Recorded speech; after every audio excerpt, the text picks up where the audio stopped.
Democratic Party's Jae-Myung wins South Korea's 21st presidential election. And on Press Perspective today, our panel of foreign journalists touches upon this latest event. Do stay with us.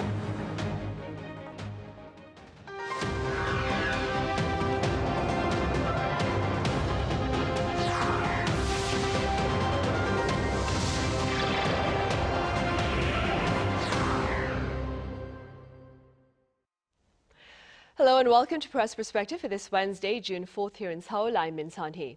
South Korea starts a fresh chapter today with a new leader at the top office following months of a power vacuum triggered by short-lived martial law last December. For more on this, I have Kelly Kasulis Cho with the American daily, The Washington Post, here in the studio. Kelly, welcome back. Thanks for having me. I also have Koichi Yonemura with Japanese daily, The Mainichi. Live on the line, Koichi, as always, it's a pleasure to have you with us. Thank you for having me. Right, Kelly, we will start here. As we were saying right before the start of this program, the public polls proved to be true. Jae-Myung has taken the helm of the top office. That being said, let's start with your take on the voter turnout. Yeah, it's interesting. I think the voter turnout shows that this was an election that really invigorated South Koreans. Obviously, because of what led to this snap election, I think most people are caught up, but it wasn't as though when we embarked upon this year, last year, that we thought that we were going to have a new South Korean president. Former President Yoon declared martial law on December 3rd and then was effectively removed from office. And so I think that kind of challenge to democracy, if you want to call it that, really mobilized the Korean voter population. It was the highest election turnout in about 28 years, just under 80%. And what we saw was that Jae-Myung won nearly half of the vote at 49.4%, and he beat his main opponent, Kim Moon-soo of the People Power Party, the more conservative party, by 2.9, nearly 3 million votes. Beyond the voter turnout, I think what this shows is that the South Korean population, the voting population, is still quite polarized. Even with kind of the political disgrace of being removed from office, the People Power Party still won a significant amount of the vote. I think it also shows that divisions are quite deep, and the scaled down ceremony that we expected kind of speaks to the moment. It's it's a comeback victory for Jae-Myung after running in 2022 and losing by a fraction of a percentage. But at the same time, it doesn't feel like it's a moment to gloat in South Korean politics, given all of the kind of public attention that has come on and the kind of leadership vacuum that has taken place in the last 6 months. Right. Koichi, speaking as a foreign journalist about the political events that have unfolded here in South Korea, what would you choose to focus on as the potential factors behind the Democratic Party's victory? I think, well, first of all, the election was, of course, heavily influenced by President Yoon's major failure and expected declaration of martial law. So naturally, this created an advantageous situation for the Lee Jae-myung, and who was the opposition leader at the time. However, his win can't be credited to just luck alone.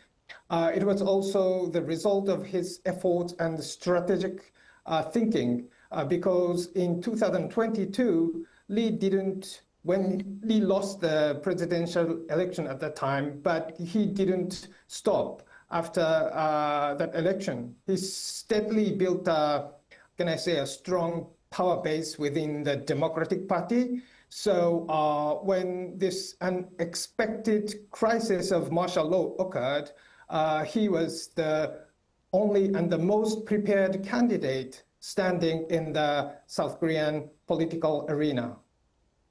Right. And speaking about the Democratic Party, so it holds the majority at the National Assembly, Kelly. Some believe that this reality in itself will perhaps advance national interests. Others claim it might simply serve partisan interests.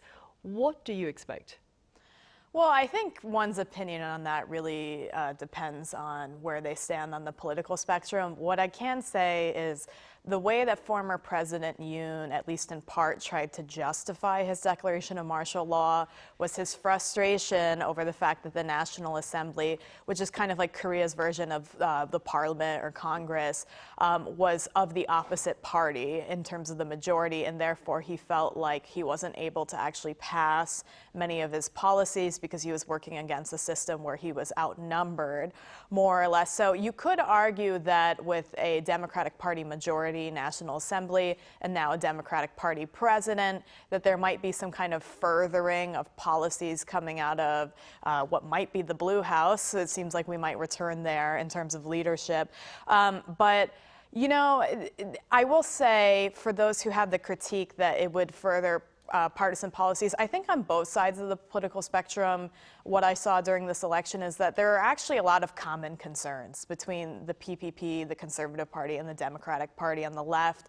I think both candidates were very concerned about the relationship with the United States and navigating some potential threats to the current U.S.-Korea trade agreement, tariffs. I think both sides are mutually concerned about North Korea, although their approach to it is generally very different. I think both sides were very concerned about the South Korean economy, unemployment, work-life balance. And so when we talk about, you know, potentially a furthering of the Blue House's objectives, because we have a similar majority in the National Assembly and in the Blue House, I think we're still talking about a situation where both candidates were kind of trying to tackle the same tentpole issues that South Korea has been battling for a long time. And so although for those who voted conservative, this might be a concern, I think actually the political differences, when you look at the key issues between the candidates, it's not that they disagree on what the key issues are, it's that they disagree on how to handle them. Right. The newly elected Liberal leader Koichi has vowed, and I quote, pragmatic diplomacy while in office. What are your prospects regarding Seoul-Tokyo ties under the Jae-Myung administration?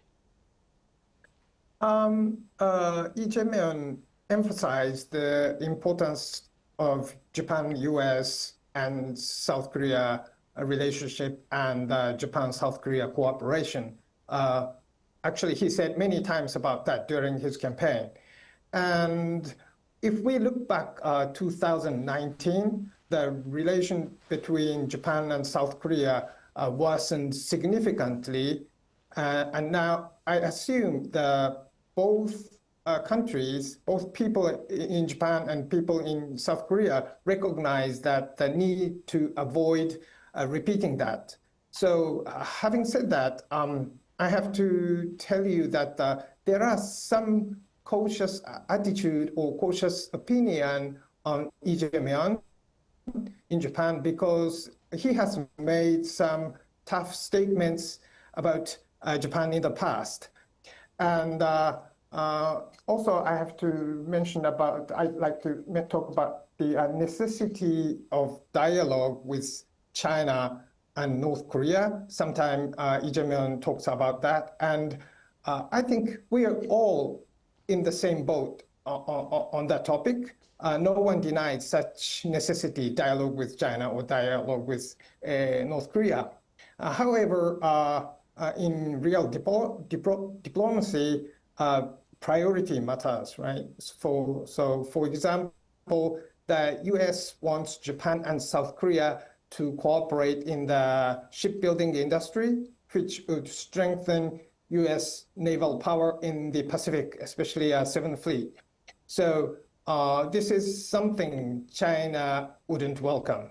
So if President Lee Jae-myung uses his pragmatic diplomacy to prioritize the South Korea-US alliance in such situations, then it's likely that the cooperation between Japan, South Korea, and the US will move forward as well. Right. And Kelly, speaking as an American journalist, observing Seoul-Tokyo ties and keeping in mind the current state of geopolitics, what do the two countries, South Korea and Japan, have to perhaps gain from stronger ties, especially keeping in mind, of course, the current state of affairs? Japan and South Korea actually, despite their differences historically and the kind of ups and downs of tensions between the two countries diplomatically, they have a lot of common interests. These common interests have always existed, but they're probably more noticeable right now. For instance, I think it's both in South Korea and Japan's interest to keep relations or tensions between China and the United States cool. Same with China and Taiwan. And also to keep the security situation with North Korea stable and cooperate on that front. Having been here 8 years, I've seen various iterations of Korea, US, Japan, trilateral relations. There was a time in 2018, 2019 where the no Japan boycotts in South Korea were very strong, where Japan was essentially being sidelined from trilateral talks on North Korea and kind of pushed out of that security conversation. And what we've seen during former President Yoon's administration was kind of a warming of ties with Japan again. And I think a lot of this is based on the fact that things with the United States and China, both major trading partners for Japan and South Korea, have gotten more tense in recent years and more openly adversarial, as well as China has kind of more or less signaled an increased threat toward Taiwan, which would obviously be extremely destabilizing for the region. Both countries are dealing with economies that have not grown at the rate that they used to. They're both dealing with super-aged societies. There are a lot of domestic issues at home that they want to focus on. And the best way to achieve that, or at least be able to focus on it, is really to maintain peace in the region, not just in terms of averting a war, but also just on a diplomatic level. And they walk a really serious and difficult tightrope in terms of managing those relationships, particularly China, the United States, and Taiwan. And so I think what we will see, and Jae-Myung himself has signaled it, is more dialogue, more cooperation, and kind of a walk back from the kind of more classic relationship between the Liberal Party in South Korea and Japan, which was adversarial in nature over history. Right. I'd like to get back to you about the Taiwan factor, but first I'm going to give this question to Koichi. Koichi, taking into account the Trump administration's America First policy with regard to trade, what are the prospects, in your view, of greater economic collaboration among the three countries here in East Asia, that would be South Korea, Japan, and China, on the economic front? Yeah. Just yesterday, Chinese Premier Li Chan met with Japanese politicians, retired politicians in Beijing. And in that meeting, Li Chan criticized U.S. tariff policies and stressed the importance of ties with Japan and South Korea, and especially expressing hope for economic cooperation. And with the Jae-Myung administration now in place, scheduling for the Japan, South Korea, China summit in Japan will likely gain momentum. And economic cooperation among these three countries will likely to be one of the major topics, I think. And also about this Trump tariff problem, Japan and South Korea have already been closely sharing information, and that this kind of information exchange will be expected to continue. Right. Kelly, this is an impromptu question, but should the three countries here in this part of the world, South Korea, Japan, and China, cooperate or seek to cooperate on the economic front, do you see that as affecting the Trump administration's policies with regard to trade for its trade partners like South Korea and Japan? Potentially.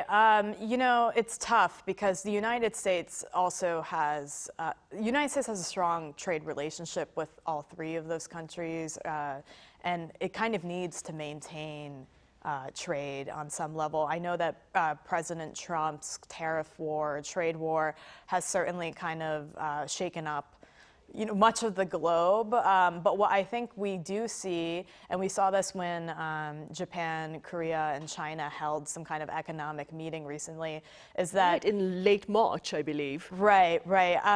What we saw there was that all three countries are moving potentially a little closer because the traditional trade alliance, if you will, with the United States is under threat. And for an export-driven economy like South Korea, it's really important to continue to maintain strong trade relationships. And certainly tariffs from the United States, affects the economy. And what we saw in this past election is that what South Koreans are chiefly concerned about is continuing to grow the economy and job opportunities. So I think,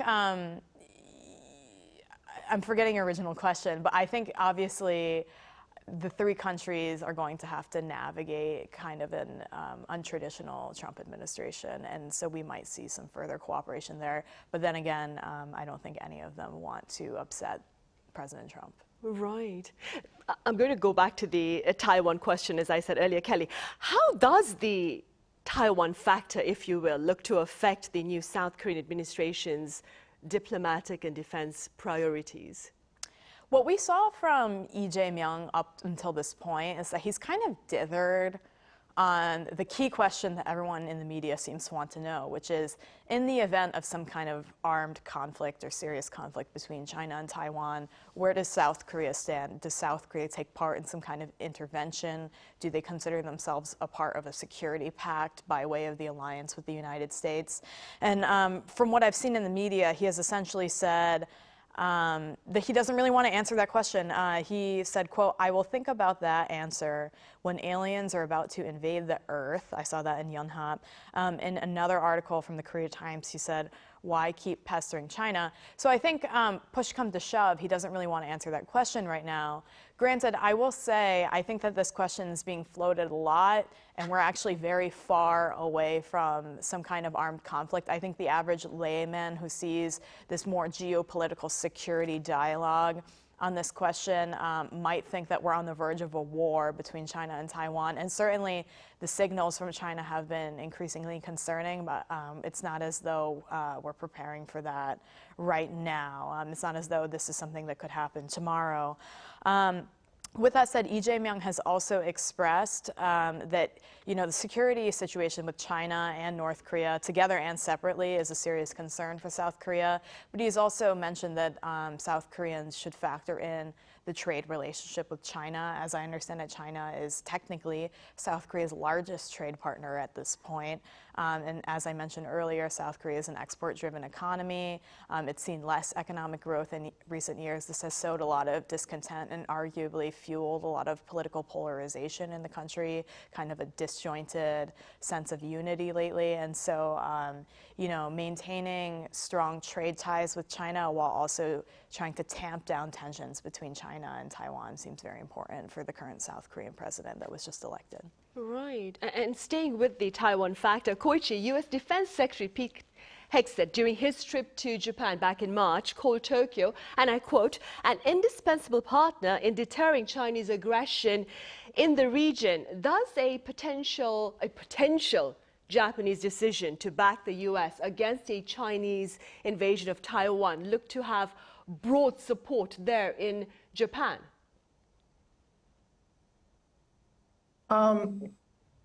Let me introduce a result of 2023 Asahi Shimbun's poll. And the question was, they asked what Japan should do if the US and China clash over Taiwan. And the result was 56% said Japan should provide only logistical support to US forces. And 11% supported military action alongside the US force. And 27% said Japan should not be involved at all. So while nearly 70% support some form of assistance to US forces, very few support Japan's military taking part in combat. This is natural because due to Japan's constitutional restrictions, Japan's self-defense force, JSDF, just cannot join the combat in foreign soil without many conditions. So when this US Secretary of Defense visited Japan in March, Japanese Defense Minister Nakatani also made it clear that Japan would act in line with the constitutional restrictions. Right, and speaking about the Japanese Defense Minister, Koichi, this is an impromptu question. I believe this past weekend he was at the Security Forum in Singapore, the Shangri-La Dialogue, and he spoke about the importance of the trilateral partnership among Seoul, Washington, and Tokyo. Do you suppose that in itself is perhaps a kind of message to Beijing with regard to security? Actually, maybe to some extent, but when we think about the timing, it might be more about the message to coming president at the time, President Jae-Myung, Right. I think. Right, I see. Meanwhile, Kelly, on a more cooperative note then, there had been talk about a possible visit to South Korea by Chinese President Xi Jinping this year, as South Korea looks to host the APEC summit later this autumn. What are the prospects of such a visit by the Chinese leader to South Korea, and what would be the broader diplomatic implications of such a visit, do you think? Well, first of all, just to give some context to the situation, the last time that President Xi visited South Korea was 2014, when former President Park Geun-hye was in power. And at that time, the media really characterized this as a landmark visit.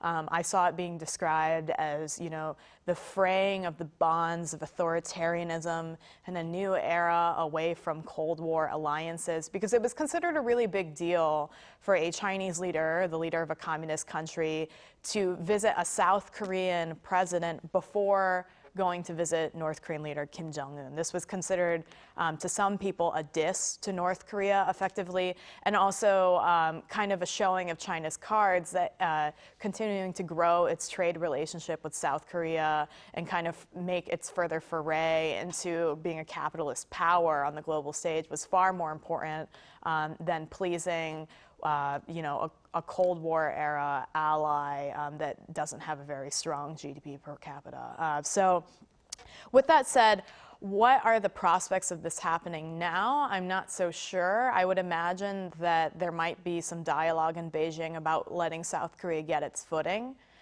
before coming here.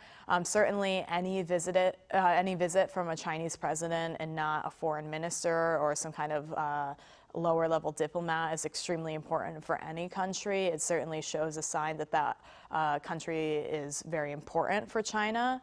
I think South Korea has a really difficult task ahead if this is coming soon, because it's kind of being lambasted on every front with every major issue going on. We've got a really unpredictable defense situation, as well as trade situation with the United States potentially. Although President Trump hasn't done much so far, he has threatened to, for instance, try to make South Korea pay for the presence of U.S. troops on South Korean soil, which there's already a special measures agreement where South Korea does pay shared defense costs. He has threatened further tariffs on South Korea, and certainly the way the trade war has gone back and forth on the global stage spells a lot of uncertainty.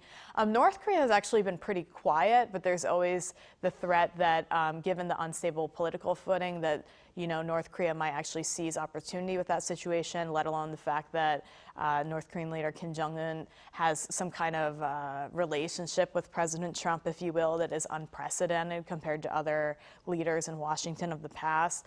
And then, as we mentioned earlier in the show, South Korea is balancing, potential tensions furthering between the United States and China, China and Taiwan. And then there's all of the political polarization and the mess at home, the desire to, improve the fertility crisis, which is seriously a threat to South Korea's economy and quite dire, as well as, widespread youth unemployment and slowing down economy. Right, quite a number of challenging domestic agendas as well here for the new president. Koichi, finally, moving forward then, what are some of the post-election stories perhaps out of South Korea that may be of interest to journalists outside the country? Actually, we published today a long article about President Lee Jae-myung's life story. Well, it is, of course, well known in South Korea, but it was new to some of our Japanese readers. I mean, how his rise from the poverty and to become a lawyer and then mayor and the president, step by step, how he became one of the biggest political figure in South Korea.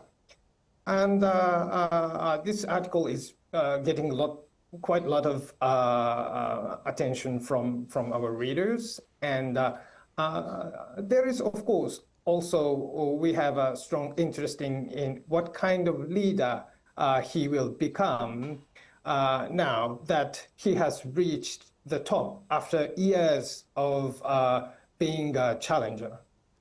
And also, President Lee Jae-myung may attend the G7 summit maybe a couple of weeks later in Canada.